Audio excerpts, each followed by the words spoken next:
पूर्ण बहुमत के साथ छत्तीसगढ़ में भारतीय जनता पार्टी की सरकार बने और जो सुशासन और विकास की कल्पना छत्तीसगढ़ की जनता के मन में है, वो विश्वास छत्तीसगढ़ की जनता जीते और भारतीय जनता पार्टी निश्चित रूप से इस बार के चुनाव अभियान के बाद 100% विश्वास मुझको है कि भारतीय जनता पार्टी प्रथम चरण में बस्तर और राजनांदगांव को मिला दे तो 20 सीटों के साथ हम पहले चरण में ही बहुमत की दिशा में आगे बढ़ेंगे और 14 से 15 सीटों पर भारतीय जनता पार्टी पहले चरण में और दोनों चरण मिला के स्पष्ट बहुमत के साथ भारतीय जनता पार्टी की सरकार छत्तीसगढ़ में बनने जा रही है। वजह क्या है जो आपको लग रहा है इतना बड़ा बहुमत आएगा? पिछली बार जो स्थिति थी और आप कह रहे हैं पूर्ण बहुमत आएगा, इसकी वजह क्या है? उसकी वजह है इनके झूठ के वादे, झूठ का पुलिंदा जो 5 साल पहले इन्होंने जन घोषणा पत्र में वादा किए थे, आज भी अधूरे हैं।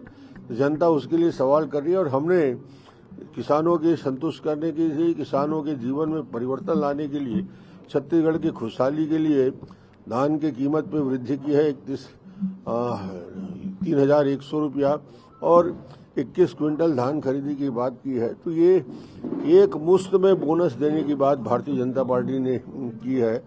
2 साल का बोनस 4200 करोड़ 25 तारीख को देने, 25 दिसंबर को सुशासन दिवस पे देने की घोषणा की है। 500 रुपया गैस का सिलेंडर देने की बात की है। महिलाओं को 12,000, श्रमिकों को 10,000 रुपया वार्षिक देने की घोषणा की। इतनी सारी समाज के लिए घोषणा है और उससे बड़ी बात डेवलपमेंट। मोदी के साथ हम डबल इंजन की सरकार बनाएंगे छत्तीसगढ़ में और तेजी के साथ छत्तीसगढ़ में विकास आगे बढ़ेगा। महादेव ऐप कितना बड़ा मुद्दा है? महादेव ऐप बताइए, वो कितना बड़ा मुद्दा है? निश्चित बात है, फायदा मिलेगा आपको? करप्शन बहुत बड़ा मुद्दा छत्तीसगढ़ में है। मुखिया यदि खुद भ्रष्टाचार में लिप्त हो जाता है, जुआ सट्टा अपराधियों से पैसा लेने लगता है, 509 करोड़ का ट्रांजैक्शन को प्रमाणित किया है ईडी ने, इससे बड़ा और क्या प्रमाण मिलेगा कि इनके सचिवालय के 3 अधिकारी इससे लिप्त है, उनको पैसा मिलता है। उनका बयान जो आया है सोनी का, जो महादेव का प्रमुख है, संचालक है, कि मैंने 509 करोड़ 508 करोड़ रुपया भूपेश बघेल को दिया है, 5.7 यानी 5 करोड़ 70 लाख रुपया जब्त हुआ है और वो हैंडलर था जिसको किया गया, उसके बयान पे भी आया है कि बघेल नाम के व्यक्ति को हमने पैसा दिया है। तो सबूत नहीं है इसका। इससे सबूत ही नहीं। अब क्या भूपेश के हाथ में नोट दिखाए? इससे बड़ा और प्रमाण कोई हो सकता है दुनिया में कि जो पैसा देने वाला है वो बोल रहा है, जो महादेव ऐप का डायरेक्टर है अपना प्रमाण पत्र दिखा रहा है कि मैं डायरेक्टर हूँ।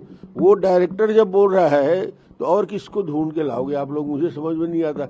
इससे ज्यादा पुख्ता प्रमाण देश की जनता और प्रदेश की जनता और ईडी के पास नहीं। डॉक्टर सीएम की रेस में हैं आप? सीएम पद की रेस में? डॉक्टर साहब आप सीएम पद की रेस में हैं? सीएम के पद में भारतीय जनता पार्टी में सभी रेस में हैं और चुनाव के बाद विधायक दल की बैठक में हम तय करते हैं। कांग्रेस ने शराबबंदी का मुद्दा ही गायब कर दिया अपने घोषणा पत्र। शराबबंदी भूल गए और झूठे वादे सारे भूल गए।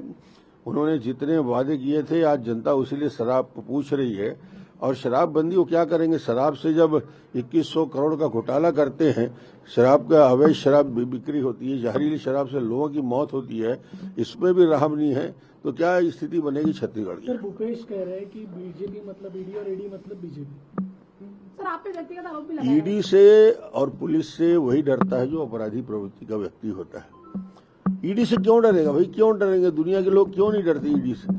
आपने 2100 करोड़ का घोषित शराब में घोटाला किया है, प्रमाण है 40% अवैध शराब बेचने का, हॉलमार्क नकली लगाने का प्रमाण है, बिना टैक्स दिए 40% शराब बेचने का, 25 रुपया प्रति टन कोयले का प्रमाण है, 600 करोड़ रुपया पीडीएस के चावल का प्रमाण है।